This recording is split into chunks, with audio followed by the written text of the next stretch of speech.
Alright, now that we've gone over what your employer should be doing, let's dig into the heart of it, the FMCSA regulations. These rules are designed to keep you safe on the road and prevent fatigue from becoming a serious issue. The basic rule is that you can't drive for more than 11 hours after you've had 10 consecutive hours off duty. Think of it like your reset button. Once you've been off duty for at least 10 hours, whether that's resting in a sleeper berth, grabbing some sleep at home, or however you're getting that rest, you can drive up to 11 hours in one day.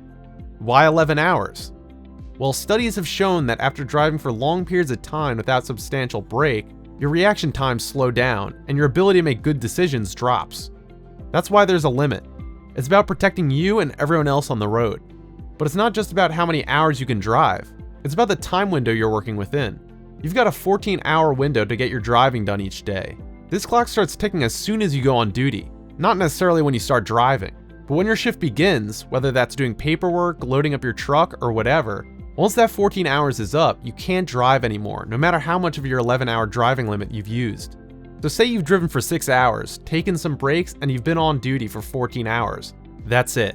Even if you got more driving time left, the 14-hour window closes and you've got to stop driving until you've had another 10-hour off-duty break. This is all about preventing you from pushing yourself too hard and driving when you're exhausted.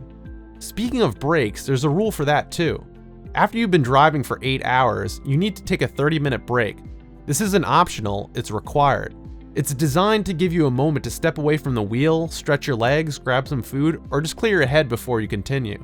It's a safety buffer, making sure you're staying sharp for the rest of your drive. And remember, it's not just about following the rule, it's about feeling the difference. A quick break can reset your focus, which helps you avoid mistakes and stay alert. This isn't about making your day longer, it's about keeping you at your best. Now let's talk about your weekly limits.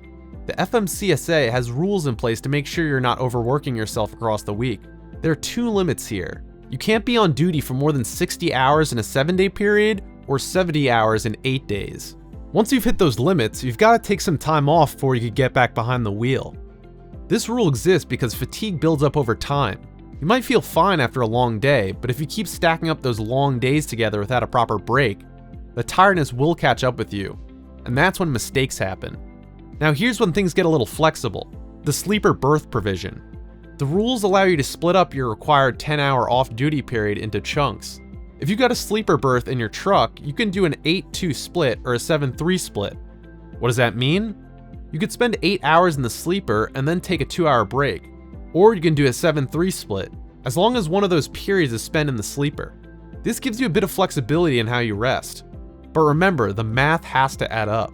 You need to get in that full 10 hours of off-duty time, and you gotta split it up properly to stay within the rules. Let's not forget about those special cases. Sometimes things don't go according to plan. Maybe you hit bad weather, unexpected traffic, or road closures. The FMCSA allows for adverse driving condition exemptions, where you can extend your driving time up to 2 hours in these situations. But here's the thing, you've got to be honest with yourself about when this applies. It's meant for serious, unexpected conditions that are out of your control, not just making up for lost time.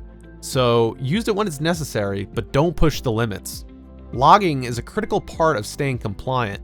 Your electronic logging device, ELD, tracks your driving hours and off-duty periods, and it's vital that you use it correctly. The FMCSA requires accurate logs, and that means every single hour needs to be recorded accurately. If something's off in your logs, even if it's a small mistake, it could lead to penalties, fines, or even a full review of your driving record. So the key here? Log everything and log it right. Make sure your ELD is set up properly, you're entering your information consistently, and that you're double checking that everything lines up with the rules. This protects you, keeps you in compliance, and prevents unnecessary headaches down the road. These rules are in place for your safety and the safety of others on the road. Stick to them, and you'll be doing your part to stay compliant and keep things running smoothly.